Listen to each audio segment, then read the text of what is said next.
Boa noite, pessoal. Bem-vindos de volta depois de um tempinho sem imunolives.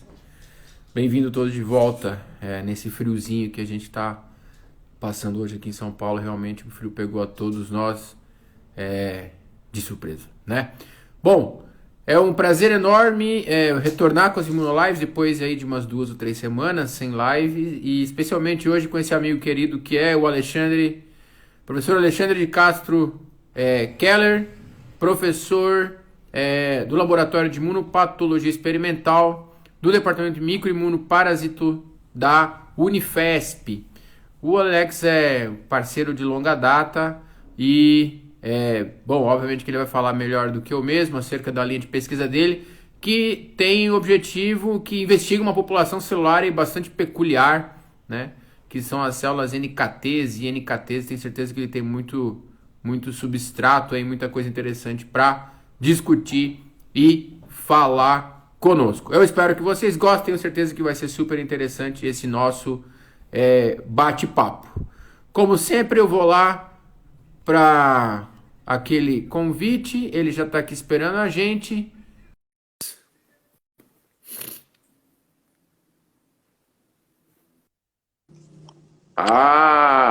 Super rápido. Boa noite, Alex. Tudo bem, querido? Tudo bom, Rogério? Como é que tá?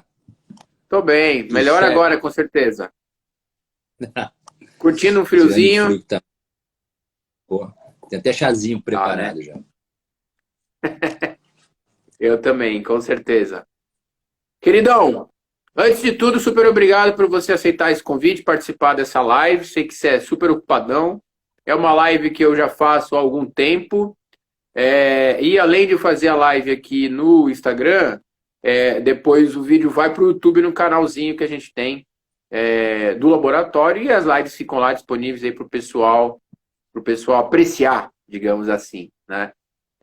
A grande maioria dos seguidores, Alex, são alunos de pós-graduação, mas tem muita gente também que gosta de ciência, entusiasta de ciência, tem médicos, tem clínicos que acompanham a gente também.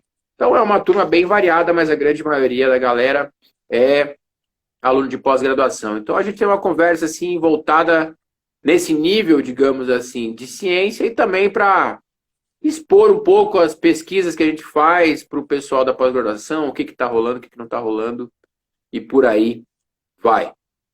E o que a gente sempre começa, Alex, todo cientista que vem aqui, na verdade, todo convidado, porque a gente já teve pessoal que está mais na docência, que está na farma. Nos primeiros 5, 10 minutos, falar um pouquinho da trajetória, da carreira que cada um teve, como começou, o que fez começar na ciência e o que aconteceu para acabar aí fazer isso ou aquilo. No seu caso, eu já dei um spoiler antes de você entrar aqui, que são as queridas NKTs que você vai falar para nós aí, com certeza. Obrigado mais uma vez, então fala para nós aí como é que foi essa sua trajetória até chegar onde você está hoje. Obrigado, João. Eu agradeço o convite, né? E tá um público heterogêneo, que é legal porque você pode ter vários níveis de discussão e abordar vários assuntos. Na verdade, a trajetória, ela é a trajetória, como sempre, atropelada, porque você atropela um assunto no outro até você tentar se localizar e conseguir montar o que a gente chama, entre aspas, de linha de pesquisa, né? Porque outro dia eu até estava falando isso, foi uma exposição do Portinari, ele dizia que ele era muito criticado porque ele não estava ainda cristalizado, então ele não queria um rótulo. E durante muito tempo eu fiquei Uhum. atrás justamente tentando achar um rótulo que talvez eu encaixasse, mas acho que a NKT acabou caindo bem. A trajetória, ela começou, na verdade, na pós, foi com o Montilo, a gente trabalhava com tolerância imunológica. Então, a questão que a gente tinha é, bom, existe a tolerância oral. No caso, eu acabei trabalhando com a tolerância nasal, para a gente tentar Uhum. entender como é que o processo, se era semelhante, como é que não era. Então, a gente viu que as doses são diferentes. Acabou evoluindo para até que ponto a indução de tolerância ia dar a resposta que já estava estabelecida, né? Então, se interferir bem ou mal numa doença que já está estabelecida, que é aquela coisa de você reverter o quadro alérgico, a gente viu que tinha alguns limites, então isso foi interessante. E no meio do caminho apareceu justamente a chance de ir trabalhar no Pasteur, num sanduíche lá, né, no doutorado. Era um assunto que tinha nada a ver com Uhum. NKT, era LPS, com asma e tudo mais, que acabou dando certo. Conheci o professor Boris na época, né? Vargaft, que é excelente pesquisador, foi assim, super importante para justamente me dar esse impulso dentro da NKT, porque foi lá que eu tive contato com outro grupo que era do Nequer na época, que hoje mudou de nome, é o grupo deles e tal, mas que trabalhava com NKT. A gente foi fazer asma com NKT e Aham. acabou publicando um trabalho depois de muito tempo, mostrando que a NKT era importante para asma, e aí eu acabei me interessando um pouco sobre NKT, mas no Brasil não tinha realmente ninguém que trabalhasse com NKT. E isso foi ficando, né? Eu fui continuando andando, mas tinha uma pergunta que a gente falava, bom, NKT funciona, não funciona, como é que ela funciona? E eu tinha essa curiosidade na asma. E apareceu a oportunidade pela SBI, né? Então vejam lá o site da SBI, respondam os e-mails da SBI, participem da SBI, de um pós-doc na Oh. época em Orleans, que seria um negócio legal. Daí eu conversei com o Aham. Boris e tal. Você fala, legal, isso aqui. E, de novo, ao acaso, ao atropelo, a pessoa que estava com que eu estava pleiteando o pós-doc, conversou com a Maria, que eu tinha conhecido na época do Pasteur. Daí ela me ligou e falou, pô, já que você está querendo vir fazer NKT na França, vem para o meu laboratório.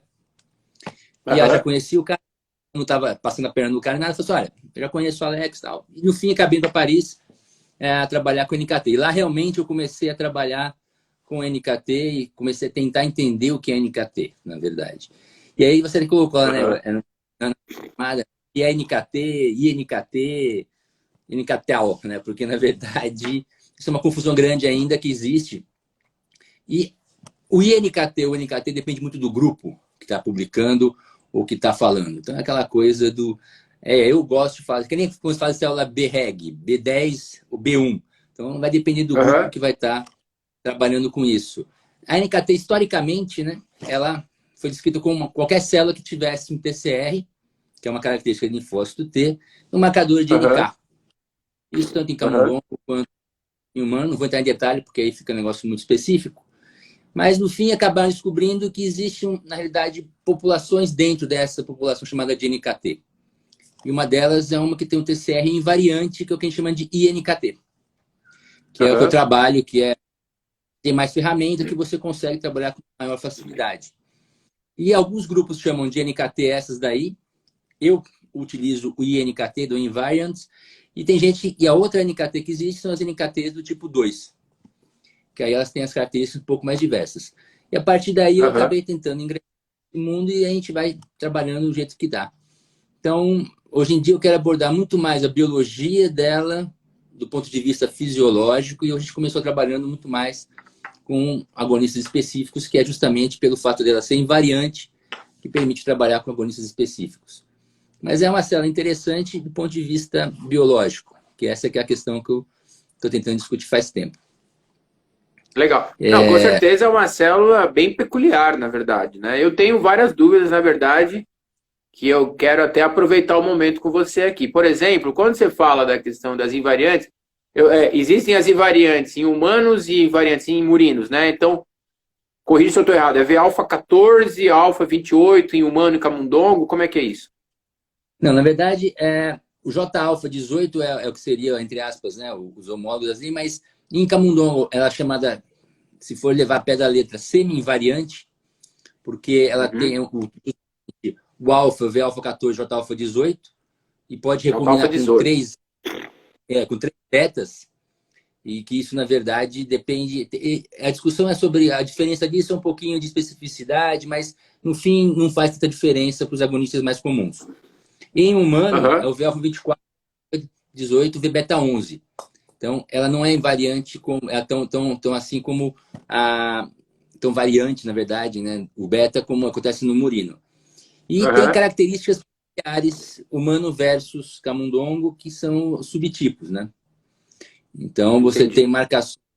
Por exemplo, não existe uma INKT CD8 em camundongo. A única que INKT mostraram CD8, perdão? O que não em existe? camundongo. Repete?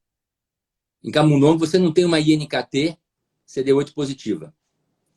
Ah, tá. Existe um tipo CD8 alfa-alfa, mas aí é uma coisa bem peculiar e não é realmente uma invariante. Já em humano, você tem CD8 positivo, CD8 negativo, CD4 positivo, CD4 negativa. Tem mais variabilidade. Isso daí. Entendi. Mas Entendi. Uma coisa que é justamente interessante, que justamente nessa comparação que se fala humano e camundongo, é que a NKT ela foi mantida durante a filogenia, desde que ela apareceu. E em que sentido isso a gente pode falar? Se eu pegar uma NKT de camundongo e jogar em cima de um CDUD de humano, ela reconhece o agonista e ele funciona. E Aham. vice-versa. Tá certo?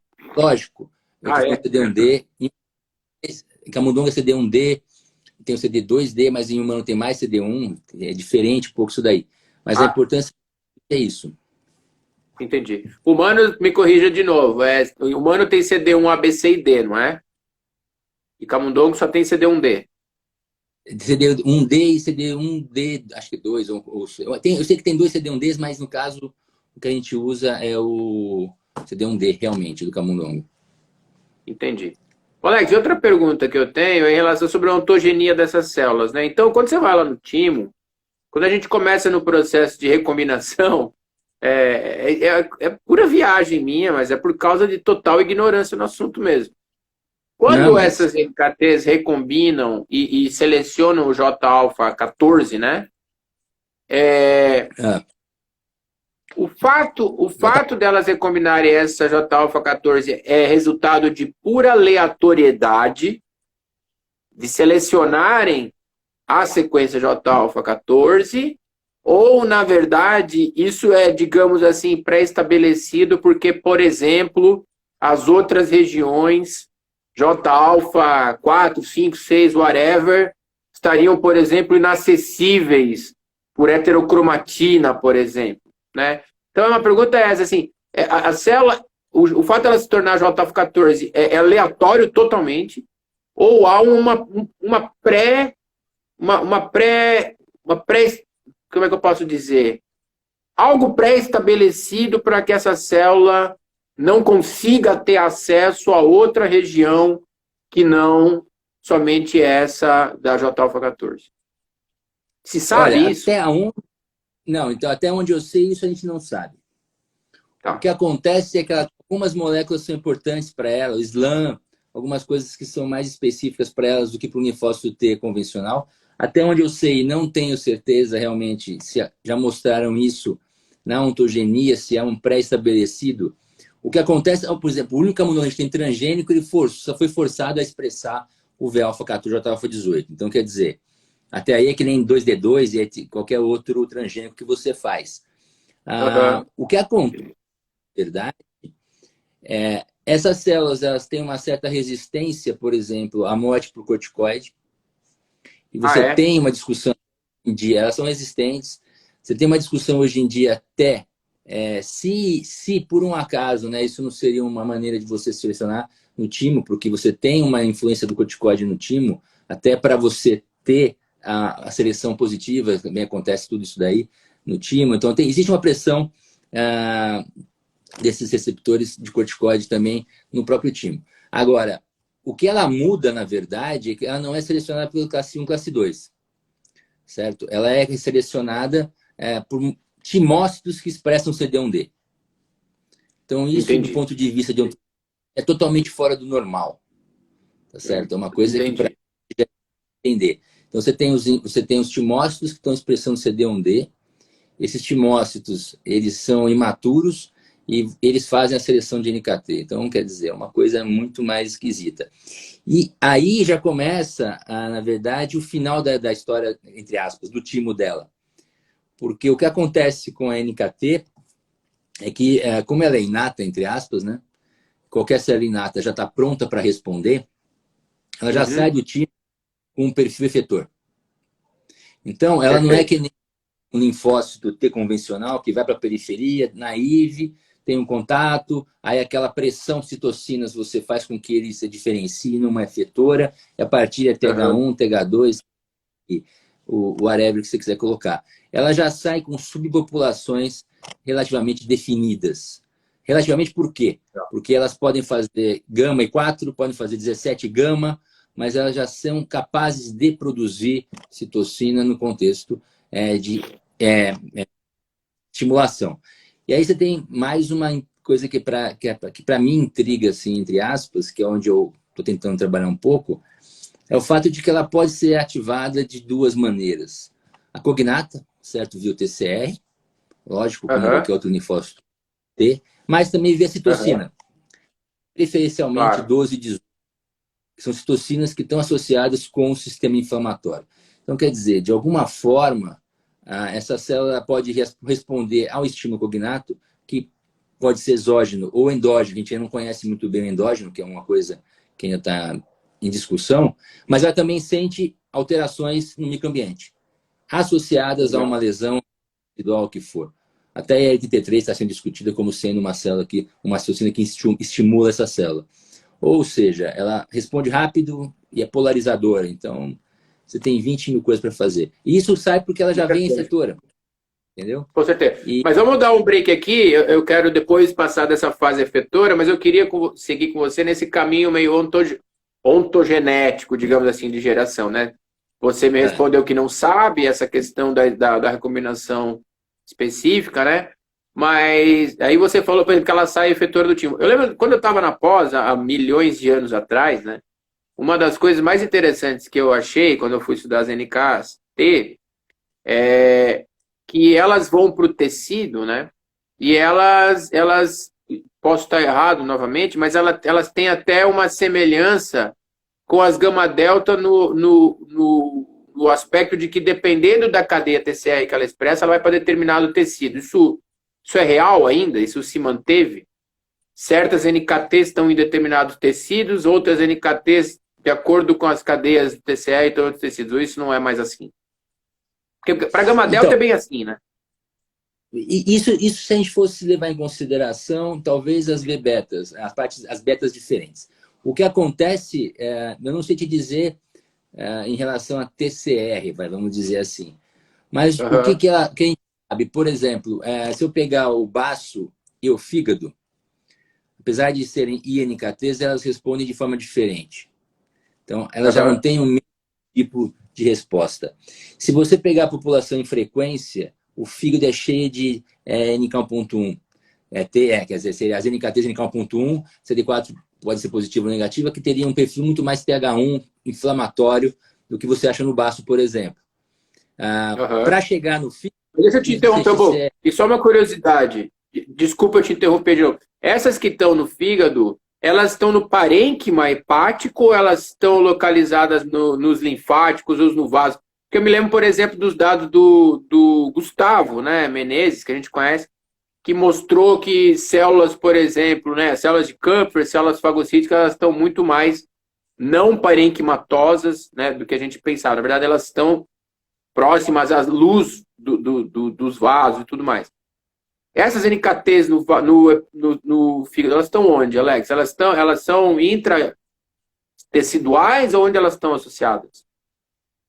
Então, a NKT, justamente, ela tem uma característica, a gente fala residente, né? Mas, na verdade, elas são perivasculares. Então, Perfeito. elas têm um sistema... se você pegar um trabalho de 2016, eu acho, que eles falam do patrulling, que é o comportamento de patrulhamento que tem as NKTs. Então, você olhar o fígado, elas sobem e descem pelo endotélio. É assim, ela Aham, parece uma célula dendrítica passeando por dentro das fibras. Então, na verdade, ela é perivascular. E com entendi. isso, rapidamente ela entra no tecido. Entendi. É diferente. Então, do ponto de vista de um linfócito comum, ele é circulante. Ele passeia, vai lá, tal. Pode ter esse touching nos endotélio. Ela está lá, ela está grudada, ela está perivascular. E no caso do fígado, justamente, o que a gente sabe é que eu preciso ter CXCR6 para que ela vá para o fígado. Entendeu? Entendi. Então, quer dizer, E quando que ela se eu, aparece lá, Alex? Com quantos dias de ah, vida ela aparece lá? isso é uma coisa que eu aprendi vamos dizer, na prática, né? A NKT, para você falar que o animal, a gente está falando em camundongo, certo? Em humano é a Claro. coisa mais difícil de você.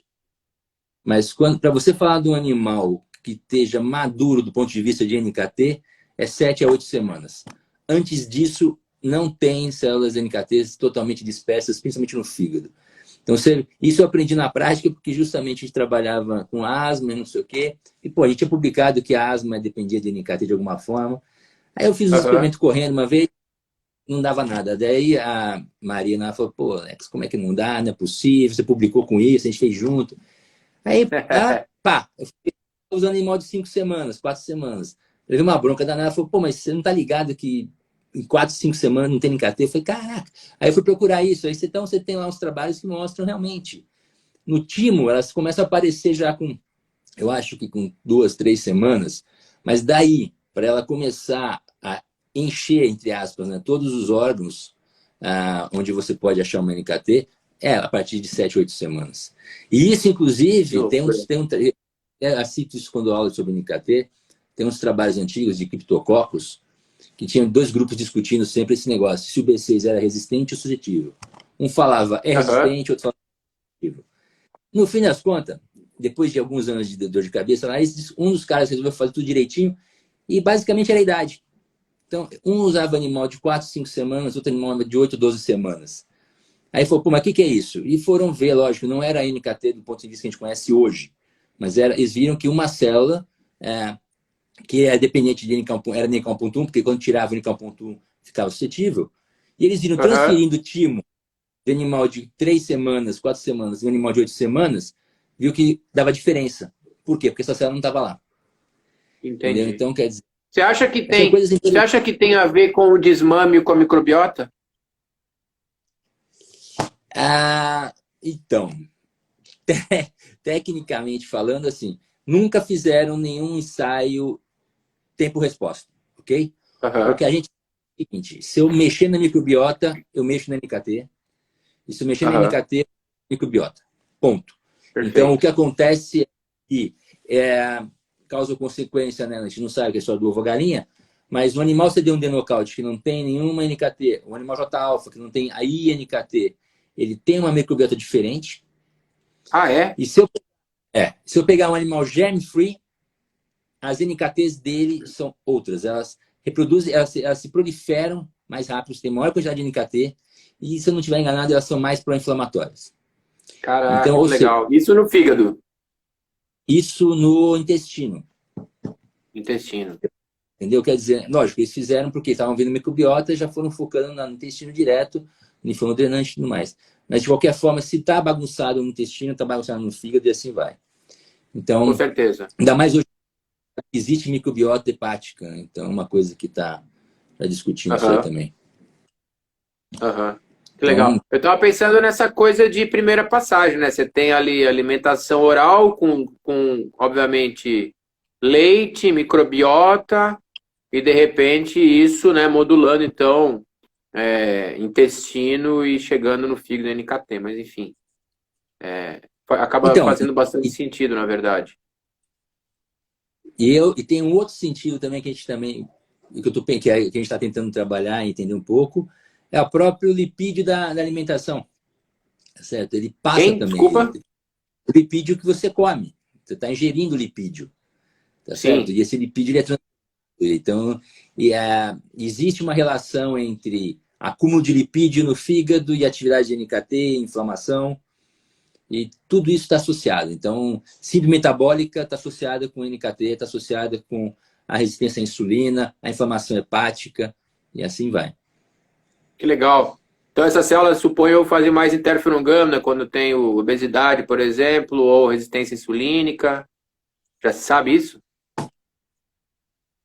Eu não diria que elas fazem mais interferon gama, porque assim, quando a gente fala da NKT, não é só a NKT que conta. Isso é uma questão que às vezes a gente acaba pensando, fala, a NKT está lá produzindo interferon gama. Parabéns. Mas não é só a NKT, porque existe uma cascata. Onde que isso tem no fígado? Basicamente, três populações majoritárias que são ali meio que, entre aspas, residentes, né? Kupfer, NKT e NK.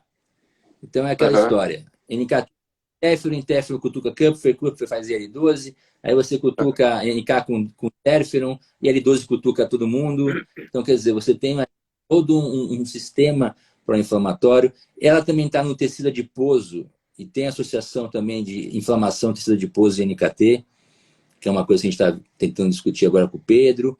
Então, quer dizer, Aham. é tudo muito ligado. A questão, a dificuldade é você isolar um componente. Você falar, esse Claro. componente é o componente mais. Como qualquer outro Claro. de pesquisa que a gente faz.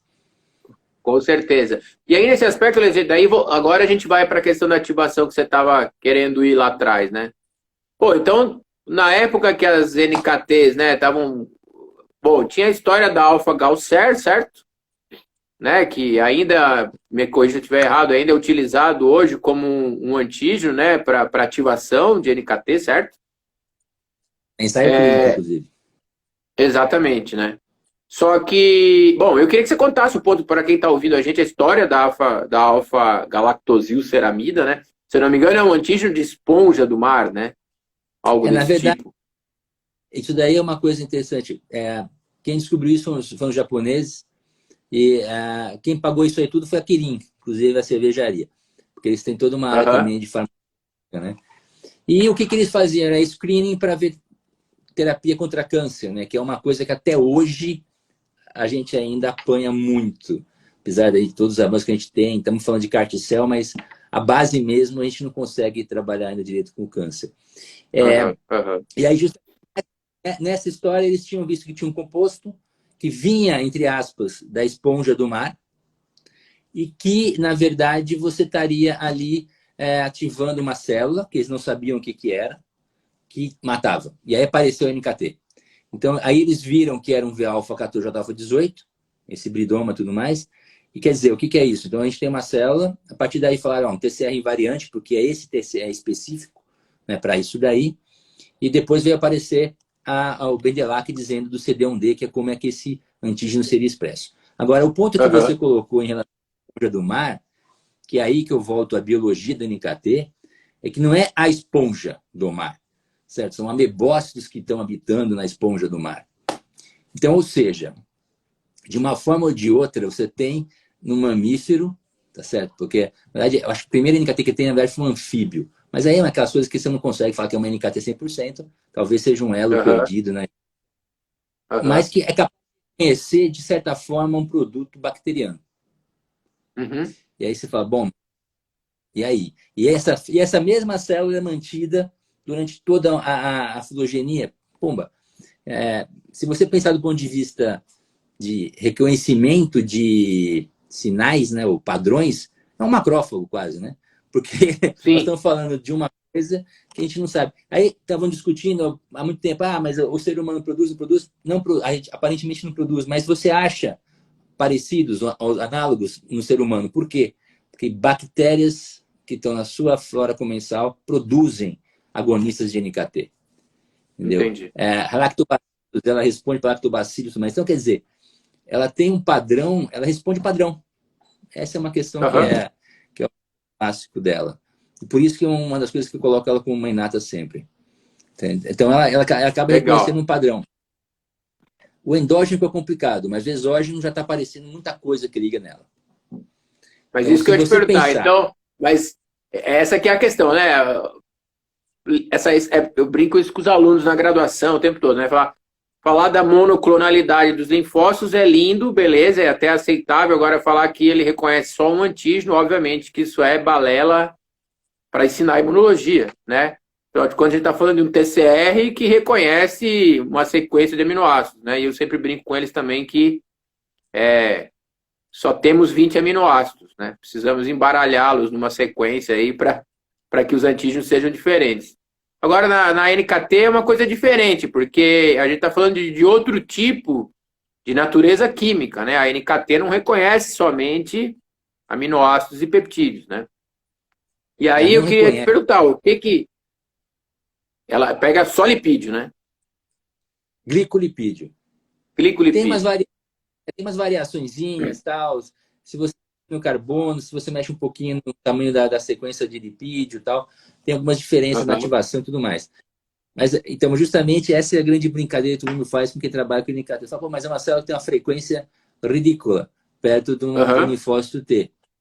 Isso do ponto Claro. de vista para quem entra no linfócito T, né? Você fala, pô, mas linfócito T tem um monte. Só que se você parar e falar em clonalidade, não bate a NKT. A NKT tem Com certeza. milhões de células efetoras prontas para responder para um antígeno, entendeu? Então, quer dizer, do Aham. ponto de vista de clonalidade, ela é muito mais é, Abundante, forte, né? mais abundante, exatamente. Não tem nada parecido Ela é com uma isso. Do ponto frequência de vista enriquecida, já que ela tem invariavelmente o mesmo TCR, né? exatamente. E assim, Mas o que que se já se demonstrou ou se demonstrou, o que que se especula serem os ligantes endógenos de NKTs nos mais variados tecidos, Alex? então, na verdade é o seguinte, se a gente pegar a NKT2, por exemplo, que é mais anti-inflamatória, ok? Sulfatídeo é um ligante. Então, Sulfatídeo. sulfatídeo é. Então lipídio sulfatado é um ligante para NKT2, por exemplo. Para NKT1, Sulfatídeo é um lipídio sulfatado, é isso? é que está lá na Baía de Melerina. Está lá. Tem um E é o monte. lipídio grande, o que que é? É uma 10 carbono, 5 carbono, 14, 20 carbono? Não, Quantos carbonos tem desse? você não tá, eu estou falando da outra NKT, a NKT2, por exemplo. A NKT1, basicamente, ela tem uma cabeça polar e tem uma cauda de ceramida.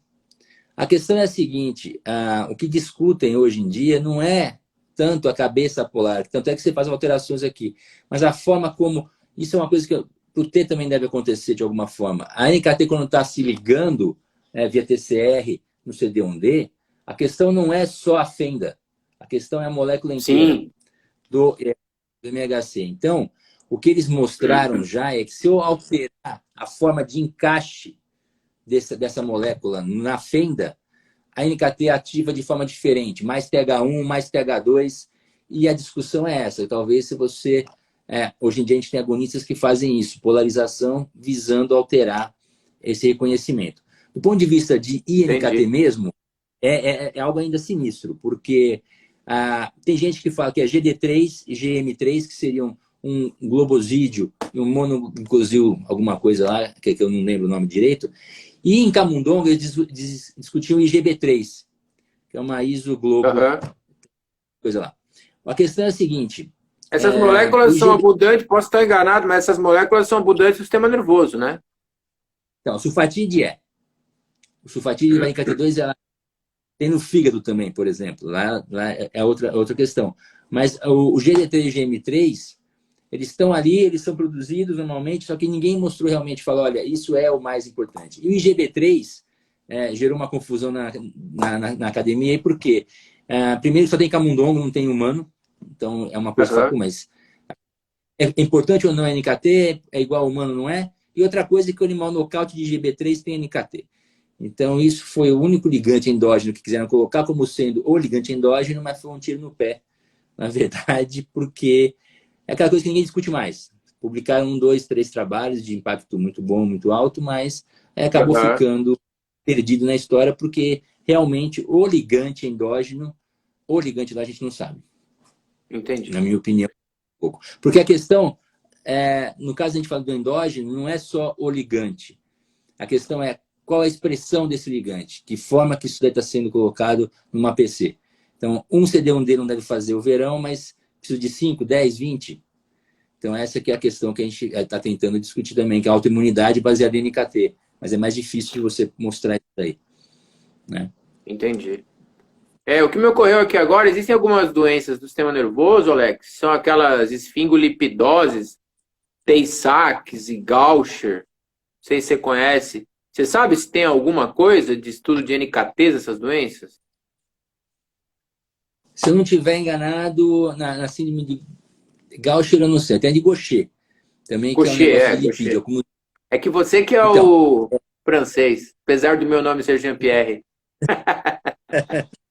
o que acontece, na verdade, se você pegar o camundongo apoe, por exemplo, é muito Aham. parecido. Ele acumula lipídio, e como ele acumula lipídio, ele não expressa CD1D. O que acontece é que Tá, você tem uma queda na quantidade de NKT e elas são um pouco disfuncionais. Então, entendi, e aí você tem entendi. é difícil, por exemplo, você pegar um animal camundongo node, Aham. mostrar que o node tem menos NKT. Ok. Aí os caras, bom, então quer dizer que a leptina é importante para NKT, né? Porque o node, não sei o quê. No fim das contas, não. Porque o que eles mostraram é que você tem menos noradrenalina e noradrenalina é importante para ter mais NKT. Então você fica sempre Entendi. na discussão, será que é isso, será que não é? Ou é mais uma pecinha no quebra-cabeça, né? Então, de Sim, novo, causa não estou consequência. fala, esse é o componente principal, a gente ainda não consegue fazer isso com o NKT. Pelo menos no meio do que eu conheço, não. Teve uma época que até o Cronenberg, que era um dos caras que eu conheço que mais trabalhou com o NKT, ainda trabalha e tudo mais, ele até, por exemplo, eu falei do CD8 negativo, né, que tem nas NKTs, ele fez com o TH-POC lá, expressão de CD8, mas não dá grande diferença na função da NKT. Então, realmente, para Camundongo, o CD8 não seria nada importante, no fim das contas. Então é difícil. Entendi. Quando a gente está falando de... É um mundo à parte que é difícil de você conseguir ter ferramentas para trabalhar.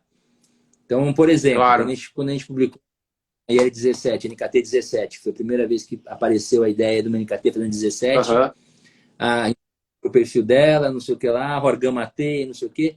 E, na verdade, o Rorgamatê no time é importante, mas se já expressou o Rorgamatê uma vez para a periferia, pode baixar o Rorgamatê, que continua sendo NKT-17. Então, você fala assim, Entendi. pô, mas eu não vi Rorgamatê na periferia. E é uma NKT-17? Eu vou falar para você que, infelizmente, é uma NKT-17, sim, que não precisa mais expressar o Entendi. Rorgamatê.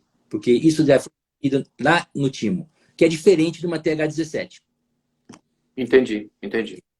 Eu lembro do trabalho da Rachel Casp, lá do NIH, muitos anos atrás, mostrando o NKT-17 na uveíte, na lesão ocular da autoimunidade, da autoimunidade ocular. Ô, Então, aí Alex, depende. Não, fala. Não, fala, fala. é que depende de quanto antigo é o trabalho, tá certo? O NKT, na verdade, que está falando é qualquer NKT, porque não teria ferramentas apropriadas, entendeu? Isso é uma coisa que se a Entendi. gente for estudar depois, antes de 2009, 2009 não, vai, 7, 5, qualquer trabalho que faz de NKT é de tudo, você acha o que você quiser. Entendi. Entendi.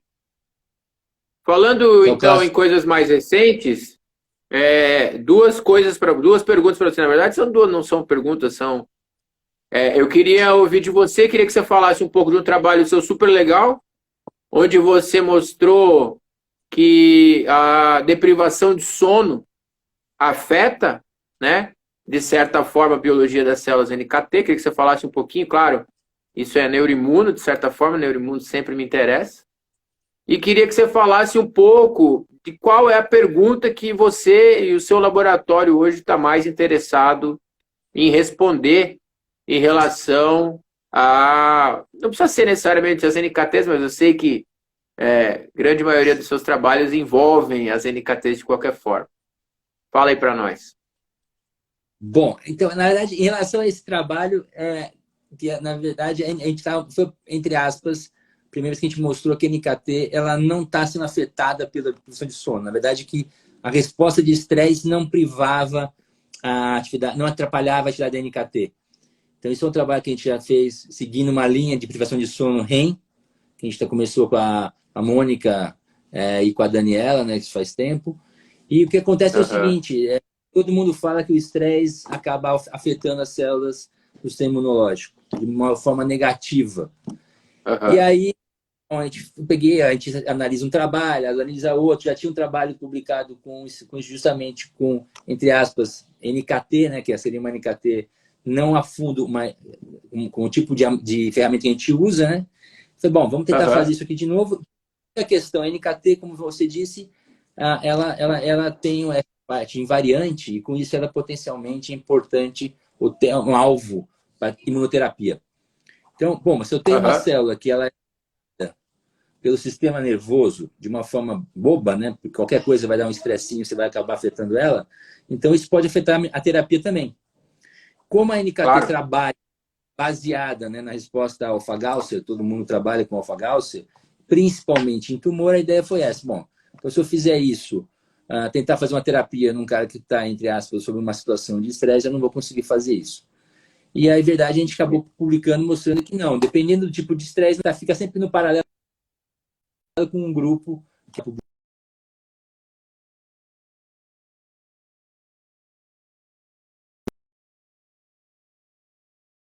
disputa de ver qual chega primeiro na resposta. Então, por que aconteceu isso? Foi quando a gente publicou no Brain Behavior, né? Que ele tinha mostrado justamente que se você der uma cutucada no NKT, ela aumenta a TIGIT, que é um supressor de linfócito, sugerindo que ela Aham, é suscetível a. Eu falei, bom, não é possível. A gente fez o negócio e mostrou que não é. E aí a gente acabou seguindo nessa hora. Pode expressar o tight, mas ela não está. E agora, no passado, justamente, ele publicou um trabalho dizendo que realmente o sistema nervoso simpático não afeta NKT. É muito mais o eixo HPA via glucorticoide. Então, esse é interessante porque ele colocou outras questões em cima da NKT para a gente.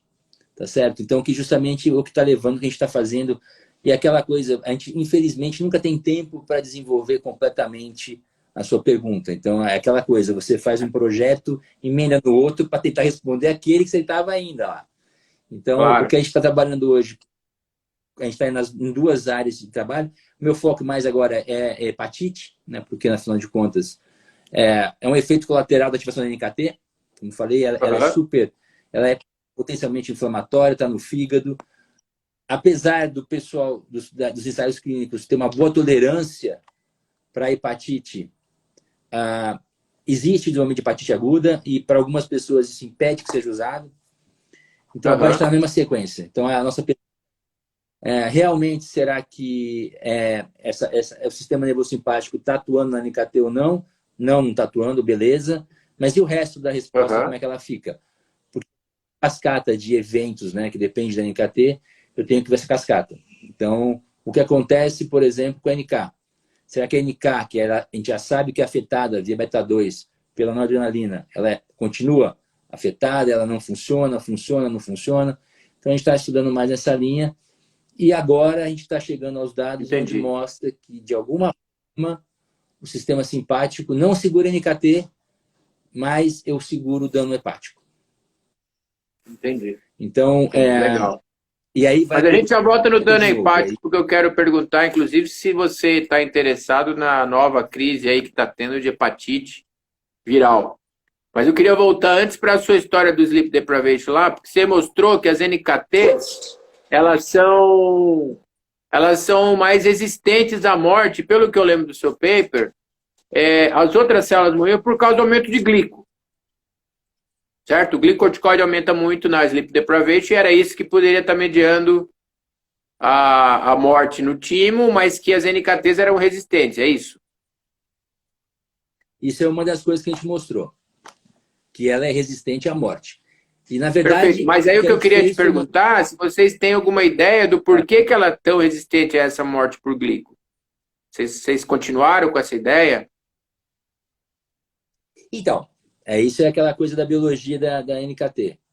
A pergunta é, quando é que você tem glico funcionando? Quando é que você tem um boom de glicocorticoide? E aí vai vir a questão do o quanto que isso é importante para você justamente controlar uma infecção.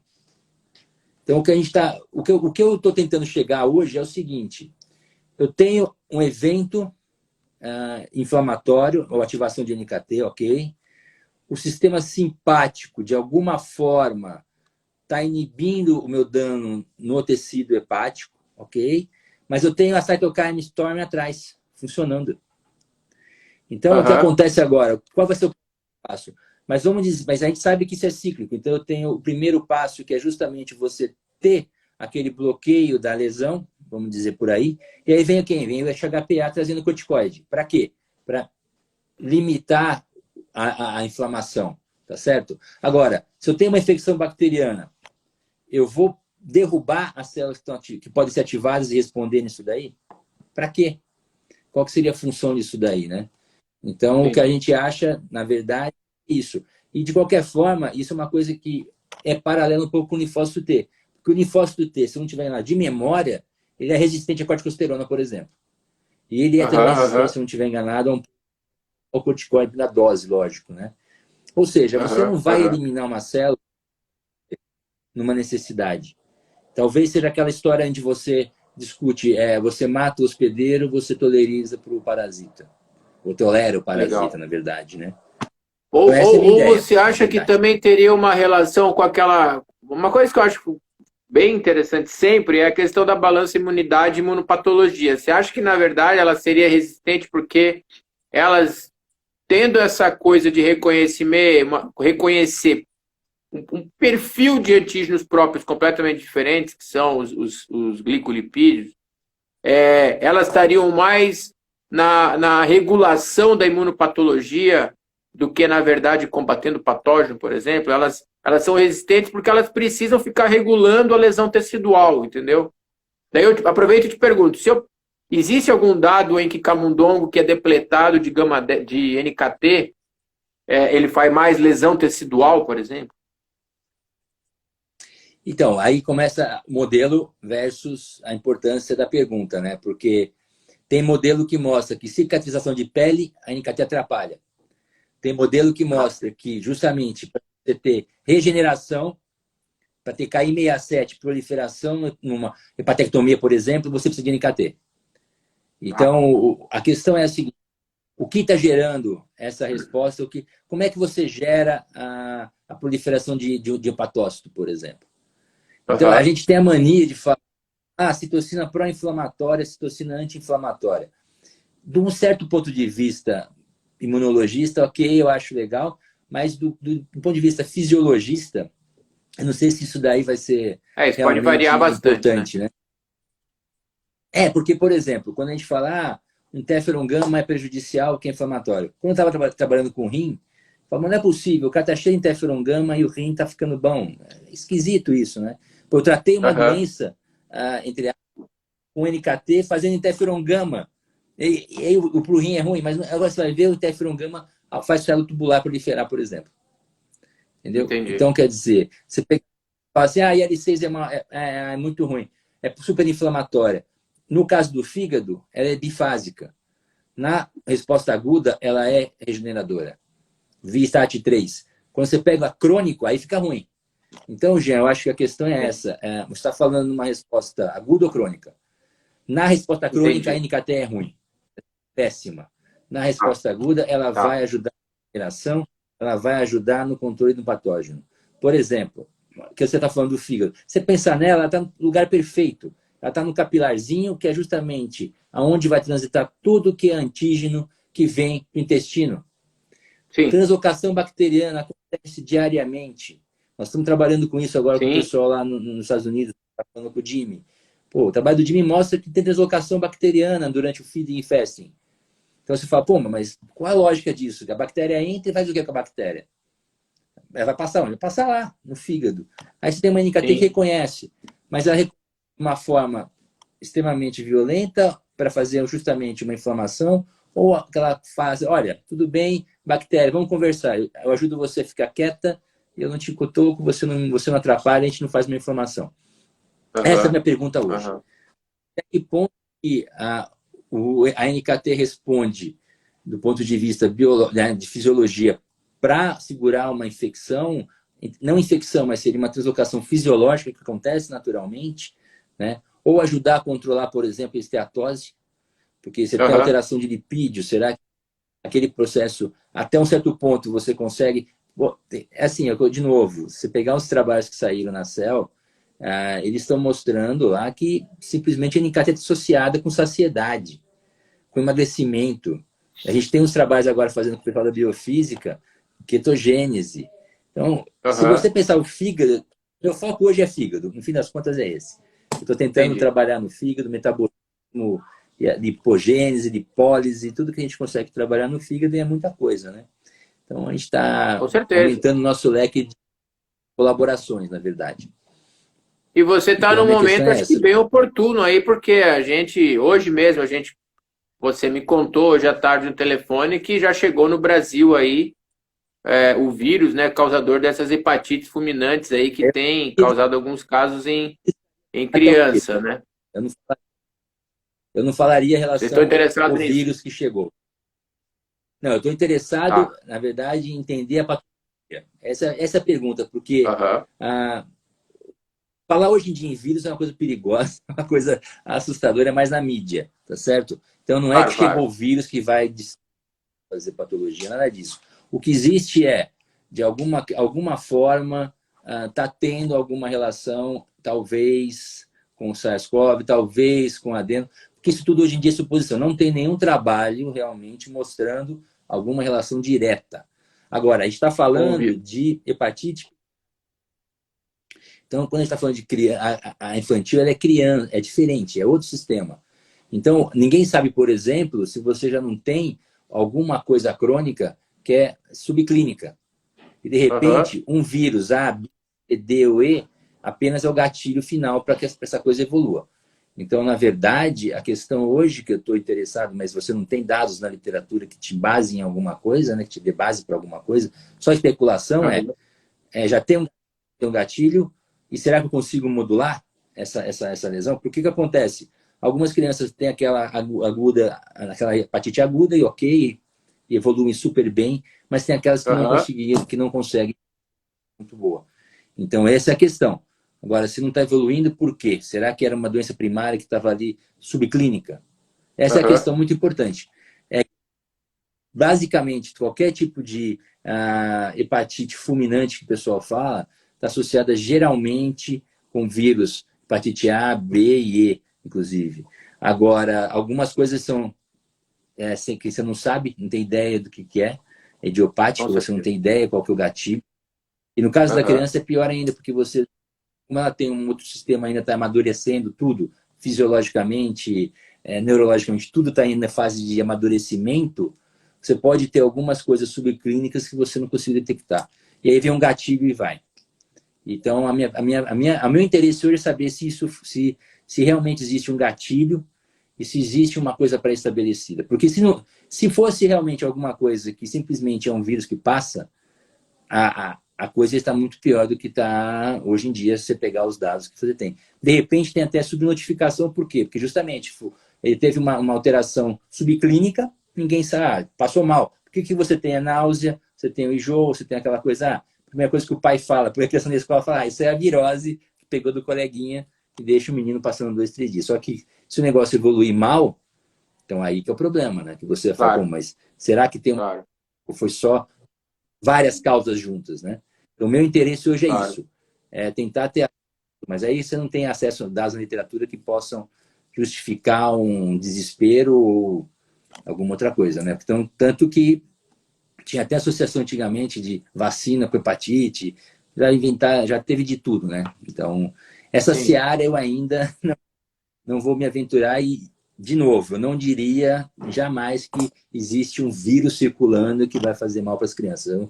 Eu não acho que seja essa a posição, pelo menos hoje. Com base no que a gente Tá, conhece hoje, o que está tendo hoje, não dá para falar isso daí. É impossível afirmar, perfeito. entendeu?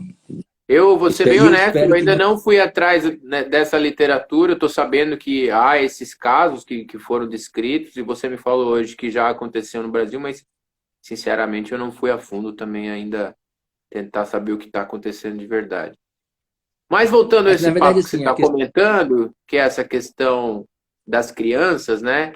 E aí me lembrou uma coisa, né? Me faz pensar numa questão, por exemplo, que é a modulação hormonal das NKTs, né? Existe, claro, nesse contexto de lesão, né? Então, será que crianças, meninos, meninas, pré-púberes ou não, tem diferença? Existe um conhecimento acerca da expressão de receptores hormonais, receptores de estrógeno, progesterona, testosterona nas células NKTs? Isso é uma área que eu acho bastante é uma área pouco explorada, inclusive nos linfócitos convencionais, né? Mas linfócito convencional tem receptor de estrógeno, tem receptor de progesterona. Isso é pouco explorado. Se sabe disso nas NKTs, Alex? Olha, eu nunca vi isso diretamente, nunca me interessei diretamente sobre isso. Existe, no caso, lógico, deve ter alguma relação de alguma forma com o fluxo hormonal, NKT associada à gravidez, né? À gestação, mas não tem nenhum trabalho diretamente associado, que eu me lembre, pelo menos, com relação ao tipo de influência de hormônio. E eu nunca li nada sobre machos e fêmeas, por exemplo, no caso dos animais, Aham, né? Ou gênero masculino, gênero feminino. Eu nunca vi nada que tivesse aham, uma ligação direta sobre isso. Eu nunca vi. Pode ter na literatura, mas realmente não sei o que dizer. entendi. Isso era uma coisa legal de fazer, né? Isso Que, era uma na coisa verdade, interessante. Será que nos camundongos é mais o fácil? problema é que você tem. O camundongo é mais fácil, com certeza, né? Você tem tanto, mas tanto que às vezes você trabalha geralmente com os camundongos machos, porque justamente você tem menos influência desses ciclos hormonais nas doenças. Exatamente. Então, modelo de asma, por exemplo, sempre trabalhei com um camundongo macho, porque é muito mais fácil de você ter resultados reprodutíveis se você não tiver certeza. Lógico, quem trabalha com fêmea sabe como fazer direitinho, né? Tem toda a parte de ciclagem e tudo mais. Mas nunca vi isso não, Jean. Realmente essa parte eu nunca reparei em nada. Mas vale a pena pensar. Mas Legal. eu nesse É que as momento, NKT são eu pouco já não consigo. exploradas. Tem você e mais 5 pesquisadores do mundo que fazem isso. Está crescendo. Tá...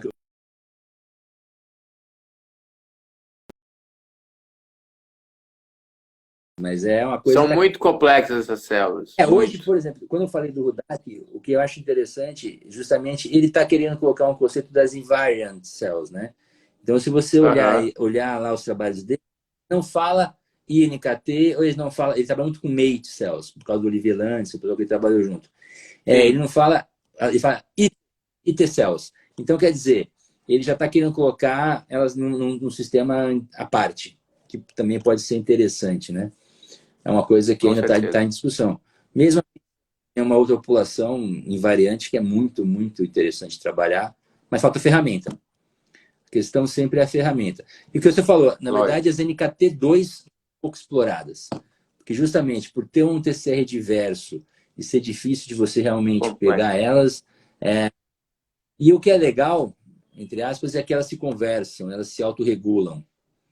Então, você tem uma NKT2 que é mais anti-inflamatória, a NKT1 que é mais inflamatória, e elas acabam atrapalhando ou ajudando uma a outra, né? Então é um mundo, ainda é Com um mundo, e certeza. por isso que eu foquei no fígado. A NKT é o fígado, e aí as características fisionatômicas dele tornam aquilo ali um órgão interessante. Então, chamam ele de órgão imune, chamam ele de órgão, de a maior glândula do corpo, e não sei. Então você tem Endócrino. vários fenômenos, exatamente. Então você tem de tudo. Com É um dos certeza. órgãos mais inervados do organismo. Sim. Então, a pergunta sua era qual que é a sua linha hoje? A minha linha hoje está, entre aspas, fisiologia hepática. Entendeu? Sim. Então, das mais diversas Sim. formas. Então, aí vai da sepse ao metabolismo, como é que a gente pode atuar em cima disso. Essa aqui é agora a Legal. nossa linha mais atual de pensamento, né? Na Show de verdade. bola, Alex. Mas eu não podia deixar de perguntar, obviamente, eu já vista a situação que a gente vive já há 2 anos e lá vai pedrada. O que que tem de NKT e Covid-19? É uma literatura que eu tenho pelo menos acompanhado a questão de cérebro, né? Mas no geral não vejo muita coisa aparecendo de NK ou NKT. Tem um trabalho bem bonito da Nature de NK, que é timely, blá blá blá, que eles falaram que os pacientes que evoluem para doença grave têm um atraso na ativação de NKs, mas é NK, não é NKT, por causa do TGF-beta. Mas de NKT eu realmente não vi nada. Tem alguma coisa interessante de Covid-19 NKT? Tem um trabalho de NKT no DXMed que saiu, acho que foi no meio do ano passado, se eu não estiver enganado, onde a discussão é que, tendo NKT, o prognóstico era bom. Se eu não estiver muito enganado em relação a isso, que é justamente a parte da lesão, da inflamação pulmonar. Era alguma coisa associando de uma forma positiva a NKT no pulmão. Mas acho que foi o único trabalho realmente que eu vi com relação às NKTs, porque no fim das contas você acaba, em humano, tendo só a chance de fenotipar e ver a atividade Sim. biológica com alfa-galactose e ceramida. Então você fica meio restrito à função. E modelo de SARS Aham. num CoV no Mundonga é um pouquinho mais complexo de trabalhar, né? Então você tem aí Claro, claro. algumas diferenças. E como ela poderia estar sendo ativada, você tem a Cytokine Storms, que seria pensando em L12, talvez L18 se tivesse, talvez um pouco de interferon tipo 1, que poderia ativar também, mas também teria a possibilidade de alguma alteração de ligante endógeno. Então, porque, É isso que eu ia te perguntar. É. Eu acho que a quando os maioria é caras, quando o pessoal bystander estava usando. activation, então, as custas das cytokines produzidas no local. Mas tem endógeno também. Ou então, eu não consigo dizer, mas, por exemplo, Tem um trabalho do pessoal do Trotan, que era o cara de Orleans, que trabalhava com NKT, que eles faziam vacina com célula dendrítica carregada com alfagal. E aí eles viram que justamente se você pegar a célula dendrítica e tratar com o CPG, ela fica muito mais violenta para ativar a NKT. Ou seja, indiretamente você tem que ativar os TOLs para poder potencializar a atividade dela. E aí a questão era aumento de expressão de CD1D. Então, do mesmo jeito que você aumentaria a CD1D e a poderia até acontecer alguma coisa desse tipo. Mas não tem nada, literalmente, na literatura falando sobre isso de forma super específica. Então, de verdade, eu não só vi esse dia muito tempo atrás que eles fizeram já. Foi fenotipagem. Então, e prognóstico associado a isso. Entendi. Muito. Então, por exemplo, você pegar transplante de medula, você vê o paciente, qual que se fez graft versus host. Geralmente, o que eles falam? Tem NKT no começo da operação das células, o prognóstico é bom. Se você não tiver NKT ou baixa NKT na rede, na parte... Só que aí fica aquela pergunta, mas é o doador ou é entendeu? É o gráfico? É o gráfico? Mas se tiver NKT, o prognóstico é bom. Então, a gente tem isso. Então, ou seja, a NKT, via de regra, estando num tônus alto, ela está numa situação legal. Você estaria num prognóstico bom. Interessante. Provavelmente porque ela tem essa possibilidade de modular, potencializar a resposta, né? Com certeza. Então, Lecão, não parece, mas já passou 1 hora que a gente está batendo papo, super legal. Eu aprendi bastante. Cara, eu tenho que admitir que eu acho super legal essa sua linha de pesquisa. Admiro muito porque você é resiliente nessa história de NKT. Não é porque você é meu amigo, mas quando a gente pensa em NKT, em alguém, a gente pensa em você. É inquestionável isso. E eu acho super legal o seu trabalho. E desejo aí que você continue mandando brasa pra caramba. E que logo você venha com novos papers aí, mostrar pra nós o que você tá descobrindo aí no fígado em relação às NKTs. E o que eu sempre deixo no final também é uns 2 minutinhos para você falar o que você quiser, deixar sua mensagem aí. Eu sei que agora você tem o seu canal novo no Instagram, do Laboratório de Imunopatologia Experimental. Aproveita e faça a propaganda. Eu não sei nem como é que alimento isso, na verdade. Mas tudo bem. Na verdade, o que eu queria dizer é o seguinte. A gente está vivendo aí... A gente passa cada vez por mais perrengue dentro da academia, dentro da ciência, da educação. E eu só queria falar para a moçada ser resiliente. Não adianta a gente tentar bater a cabeça na parede, porque não vai resolver. Então, a gente tem que brigar, tem que ir atrás, mas não podemos... Eu só queria dizer isso para vocês. Porque, infelizmente, a gente tem pouco tempo. Tempo para se divertir, tempo para trabalhar, que se for ver é muita coisa ao mesmo tempo, né? Então, era isso que eu estava pensando antes, que eu poderia falar para quem está aí assistindo. A gente que já está indo na estrada, a gente vai se batendo, mas vai chegando. Então, aqueles que estão querendo, né,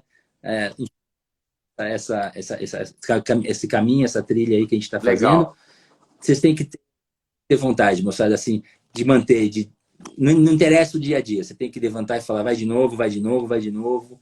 Não vai chegar reagente, vai demorar, não vai ter bicho, mas tem que acreditar em vocês, tá certo? Essa é a questão. O cara publicou um monte na Nature. Tudo bem, você vai ter que olhar o que ele não publicou ali. Eu vou publicar no menorzinho, mas eu vou chegar lá, entendeu? Então é só isso, moçada. Tem que ter resiliência e vamos lá, força. Com certeza. Resiliência e se ajudar, né, Alex? Eu fico feliz aqui no canalzinho, que querendo ou não, a gente já alcançou 1.700 seguidores. Eu fico super orgulhoso disso. A gente tem tido uma galera super fera, que são amigos, e que a galera, na verdade, se ajuda. Quando um precisa de um reagente, um precisa de um camundongo, ou um precisa de alguma coisa, todo mundo se ajuda. Eu acho que ciência no Brasil tem muito disso também, se unir para fazer uma coisa cada vez melhor, né? Várias vezes network. Isso, a gente tem que manter network. E outra coisa também que eu acho que tem que tomar cuidado no Brasil, que a gente é muito passional. Às vezes a gente também tem que ser profissional pra caramba e falar, olha, por mais que eu não me dê bem com fulano, ciclano, beltrano, podemos trabalhar junto. Eu acho que isso que é importante. Que sozinho a gente não consegue ir para frente, certo, moçada? Então, vamos lá. Resiliência, profissionalismo, muita boa vontade. Vamos que vamos. Legal. Acho que é só isso. Show de bola, Alequinho. Bom demais te ver. Saudade de você. Obrigado por você ter aceitado o convite. Eu vi que tinha uma galerinha assistindo a gente, aí tinha gente de longe, eu vi lá atrás que a Ju Bortolato estava assistindo a gente, acabei de ver que a Karina também, que já participou aqui da live, também estava acompanhando a gente, um monte de aluno. Obrigado, pessoal, por vocês acompanharem a gente, continuem dando essa força.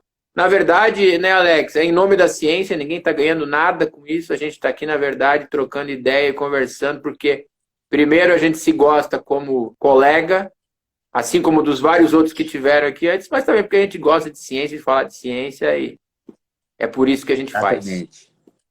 Beleza? Boa ciência de coração. Boa noite, queridão. Tá Tudo de certo, bom para tá você. certo. Boa noite a todos que estiveram com a gente. Semana que vem, Agradeço espero eu, por aí. tem mais. Pode falar, manda bala.